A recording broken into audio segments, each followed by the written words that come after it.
दोस्तों आज हम नया टॉपिक के साथ आ चुके हैं जिसमें हम एक विटामिन का इंजेक्शन के बारे में बात करेंगे। इस विटामिन इंजेक्शन में लगभग 6 से 7 विटामिन का मिक्सचर होता है, इसलिए इस इंजेक्शन को हम मल्टीविटामिन के नाम से जानते हैं। इसका इंजेक्शन का स्ट्रेंथ के बारे में जानेंगे, उसका यूज के बारे में जानेंगे कि किस किस टाइप का पेशेंट में हम इस इंजेक्शन का यूज करते हैं, उसका यूज करने का रूट क्या होता है, यानी आप प्रेगनेंसी पेशेंट को इस इंजेक्शन को हम लगा सकते हैं। टू हेल्थ रिसर्च 2.0 मैं हूं विकास सक्सेना और आपका स्वागत करता हूं इस यूट्यूब चैनल पे। दोस्तों आज हम नया टॉपिक के साथ आ चुके हैं जिसमें हम एक विटामिन का इंजेक्शन के बारे में बात करेंगे।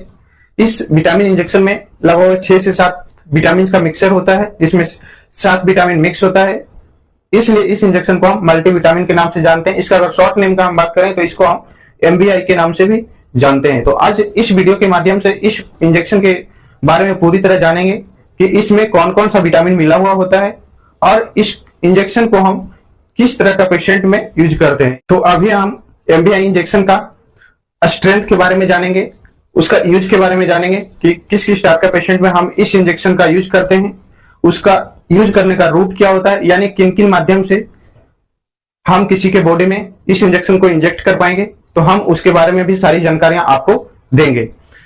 किसी भी इंजेक्शन को यूज करने से पहले उसके साइड इफेक्ट के बारे में जानना बहुत ही इंपॉर्टेंट होता है कि उस इंजेक्शन का साइड इफेक्ट क्या क्या हो सकता है, उसका कॉम्प्लिकेशन क्या क्या हो सकता है। हर इंजेक्शन का कुछ ना कुछ साइड इफेक्ट होता है, कॉम्प्लिकेशन होता है। अगर आप उसका प्रिपेयर नहीं करेंगे और अगर कॉम्प्लिकेशन हो गया तो पेशेंट का जान तक जा सकती है।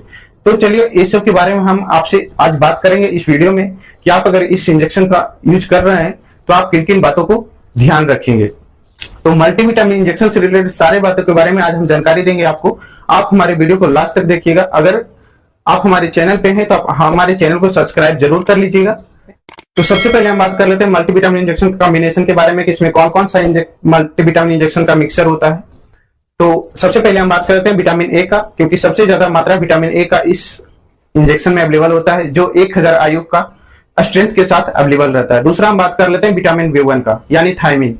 थायमिन का 50 mg का जो स्ट्रेंथ होता है इस इंजेक्शन में अवेलेबल होता है। तीसरा होता है विटामिन B2 जिसका इस इंजेक्शन में अवेलेबल होता है।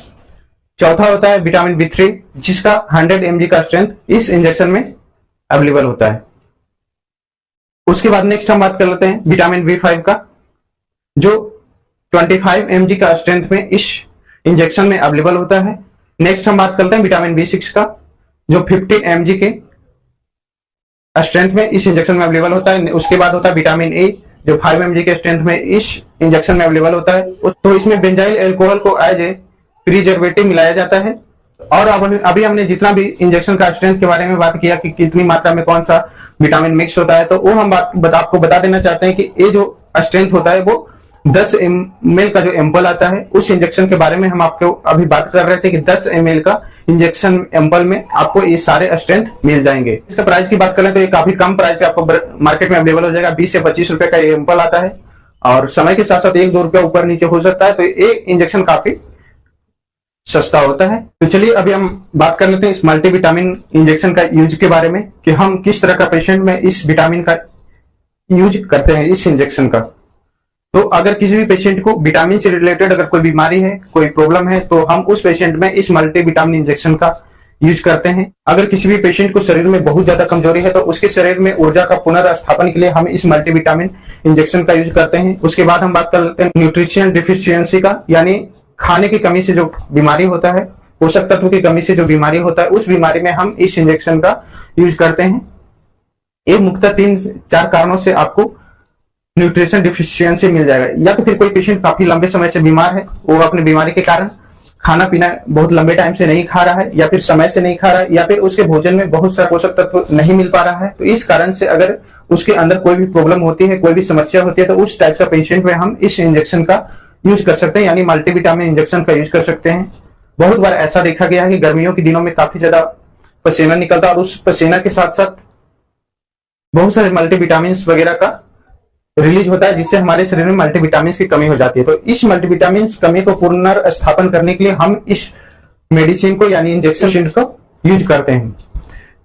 हमको कैसे पता चलेगा कि किस पेशेंट में हमको इस मल्टीविटामिन इंजेक्शन का यूज करना है, तो उसका लक्षण हम आपको बता देना चाहते हैं कि उसका लक्षण क्या क्या होता है। तो उसका लक्षण, मेन लक्षण होता है किसी भी पेशेंट को कमजोरी महसूस होना, उसको थकान महसूस होना या काम करते समय उसको चक्कर आना, पूरा दिन थका हुआ महसूस करना, भूख नहीं लगना, या फिर अगर आप सुबह सुबह सोकर उठते हैं तो आपको आंखों के आगे अंधेरा छा जाना, तो ये सब जो संकेत है वो आपके बॉडी में मल्टीविटामिन वगैरह कमी का भी संकेत हो सकता है। तो इस टाइप का पेशेंट में आप इस इंजेक्शन का यूज कर सकते हैं। तो उसके बाद हम नेक्स्ट बात कर लेते हैं इसका साइड इफेक्ट का, कि मल्टीविटामिन इंजेक्शन का साइड इफेक्ट क्या होता है, क्योंकि हर इंजेक्शन का कोई ना कोई साइड इफेक्ट होता है। तो हम आपको बता दें कि मल्टीविटामिन इंजेक्शन का वैसे तो ज्यादा कोई साइड इफेक्ट नहीं होता है, लेकिन कुछ कुछ इफेक्ट जरूर देखा जाता है, जैसे कि आपका यूरिन को कलर पीला हो जाना, आपको मुंह से या बॉडी का जो पसीना निकलता है उससे बदबू देना, इस इंजेक्शन का साइड इफेक्ट होता है। उसके साथ साथ वोमिटिंग,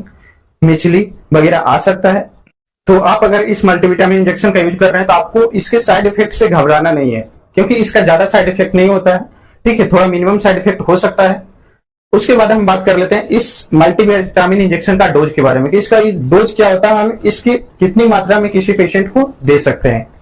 तो अभी हम जो बात कर लेते हैं वो एक एडल्ट पेशेंट का डोज के बारे में बात कर लेते हैं, यानी अगर 11 साल से ज्यादा किसी पेशेंट का एज है तो इस इंजेक्शन का डोज क्या होगा। इस इंजेक्शन का डोज सिंगल डोज होता है, जो 10 ml का आपको एम्पल आता है, उसको एक बार में आपको यूज करना है। अब चढ़ाने का थोड़ा तरीका बता देते हैं कि इस इंजेक्शन को आप कैसे चढ़ा सकते हैं। तो इसका सबसे पहले रूट की बात कर लेते हैं कि आपको इसको किसी की बॉडी में कैसे इंजेक्ट कर सकते हैं। तो इस इंजेक्शन का जो रूट होता है वो आईवी और इंट्रावेनस। इस इंजेक्शन को आप इंट्रामस्कुलर यूज आपको नहीं करना है, यानी आईएम यूज नहीं करना है। तो इस इंजेक्शन को आपको आईवी तो यूज करना है, लेकिन कैसे यूज करना है, इसका प्रिंसिपल क्या है, उसके बारे में हम बात कर लेते हैं। इस इंजेक्शन को आपको डायरेक्टली किसी की भी बॉडी में इंजेक्ट नहीं करना है। ठीक है, आपको इस इंजेक्शन को किसी भी फ्लूइड यानी पानी का बोतल जो 500 ml का आता है उसमें आपको डाइल्यूट कर लेना है, चाहे वो NS हो, RL हो, DNS हो, D5 हो। आपके पास ये सारा फ्लूइड अगर अवेलेबल है तो उसमें आप इस इंजेक्शन को डाइल्यूट कर लीजिएगा। उसके बाद पेशेंट को आपको इस इंजेक्शन को चढ़ाना है। इसका टाइम ड्यूरेशन की हम अगर बात कर ले कि इंजेक्शन चढ़ाने का टाइम ड्यूरेशन क्या होता है, तो आपको मिनिमम टाइम कम से कम 45 मिनट होना चाहिए। 45 मिनट से 1 घंटा मिनिमम टाइम होना चाहिए इस इंजेक्शन को चढ़ाने के लिए। आप 45 मिनट से पहले इस इंजेक्शन को किसी भी पेशेंट के बॉडी में इंजेक्ट नहीं कर सकते हैं, नहीं तो आपको बहुत सारा इफेक्ट बॉडी को देखने को मिलेगा। ठीक है, मैंने आपका इसका डोज बता दिया, इसका रूट बता दिया। पेशेंट एडल्ट नहीं है, यानी 11 साल से कम का जो पेशेंट मरीज है, बच्चा है, उसको कैसे, तो उसको आपको डॉक्टर की सलाह लेना है। डॉक्टर अपने हिसाब से उसका डोज डिसाइड करेगा कि उसको कितना 1 ml देना है, 2 ml देना है, 3 ml देना है या फिर नहीं देना है। तो वो डॉक्टर डिसाइड करेगा इस इंजेक्शन का डोज के बारे में। तो यानी कि आपको अगर 11 साल से लेके ऊपर का जो पेशेंट है, उस टाइप का पेशेंट है, तो आप इंजेक्शन को यूज कर सकते हैं। अगर 11 साल से कम का बेबी है, बच्चा है, तो आपको डॉक्टर की सलाह के बिना इस इंजेक्शन को नहीं लीजिएगा। उसके बाद हम आपसे इस इंजेक्शन के बारे में बात कर लेते हैं कि कितना इंजेक्शन एक पेशेंट को लगा सकते हैं। तो हम आपको बता दें कि ये 3 से लेकर 5 दिन तक पर डे एक इंजेक्शन के हिसाब से किसी भी पेशेंट को, एडल्ट पेशेंट को दे सकते हैं। उसके बाद हम बात कर लेते हैं कि क्या प्रेगनेंसी पेशेंट को इस इंजेक्शन को हम लगा सकते हैं। तो हाँ, बिल्कुल लगा सकते हैं। या फिर ब्रेस्ट फीडिंग मदर हो, उस पेशेंट को भी आप ये इंजेक्शन को लगा सकते हैं। लेकिन हाँ, यहाँ पे इतना ध्यान रखना है कि उस पेशेंट को किसी भी एक भी विटामिन से एलर्जी वगैरह नहीं होना चाहिए, ये आपको कंफर्म करना है। तो चलिए, मैंने आपको यहाँ पे एमबीआई इंजेक्शन के बारे में सारा जानकारी दे दिया। आई होप कि आपको अच्छे से समझ में आया होगा। इस वीडियो को देखने के बाद आपको कोई भी समस्या या कोई भी प्रॉब्लम नहीं होगा। हाँ, एक चीज मैं जाते जाते बता देना चाहता हूँ कि ये जो एमबीआई का इंजेक्शन है, आप यह एक हॉस्पिटल यूज या क्लिनिक यूज के लिए ही बना है। तो आपको एक डॉक्टर की सलाह से ही इस इंजेक्शन को लेना है। ये मैंने एक जानकारी के पर्पज से आपको बता दिया है। तो ये वीडियो आपके लिए बहुत ही इंपॉर्टेंट होगा। आई होप कि अच्छे से समझ में आया होगा।